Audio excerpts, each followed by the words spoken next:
ha scritto questi versi per rendere omaggio a un mio impegno in favore della lingua corsa attraverso la creazione e scontri culturali in caffè. Sono stata commossa assai da questo meraviglioso regalo di Natale, che chiede un omaggio a tutti quelli che lavorano ogni giorno perché la lingua corsa possa campare all'eterno. E ciò che mi do ancora più è che Francesco ha l'età di amo violina. Dunque, non c'è mica che i giovani e i vecchi si possono scontrare e un mondo con poesia. Yeah. E mi vuoi, perché sono arcicacara. Dunque, alle dimmi due euro c'è ma scrittura un cadello. Comincio. Yeah.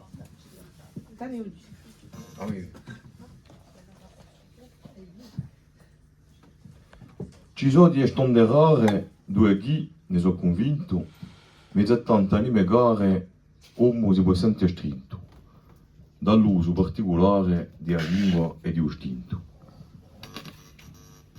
Nimuno un talento di dare a ognuno caro, ma ha lo sentimento, se non si va a guaro, che la lingua è un cimento che leia un popolo a paro.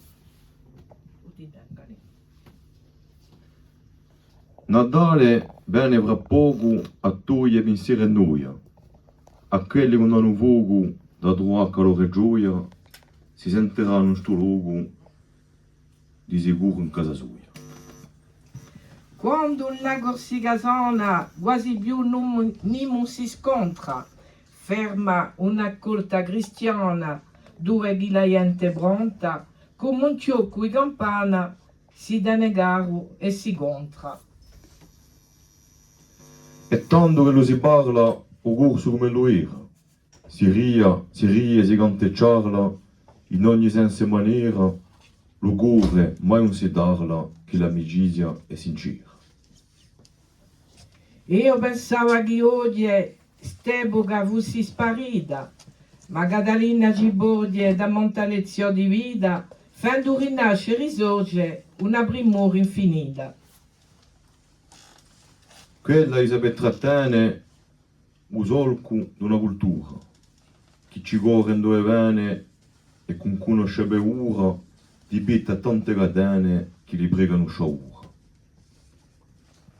Quando una lingua si creda, è un popolo che muore. Tu appassionato poeta, con ave, con l'ugore, hai a formula segreta per spartela tutte le ore. Ora ti non cappia mai e cerca a tenere un morso. Sto cammino onde tu vai, aprilo, fendo lo sforzo di parlare come tu sai e sarà salvo il corso.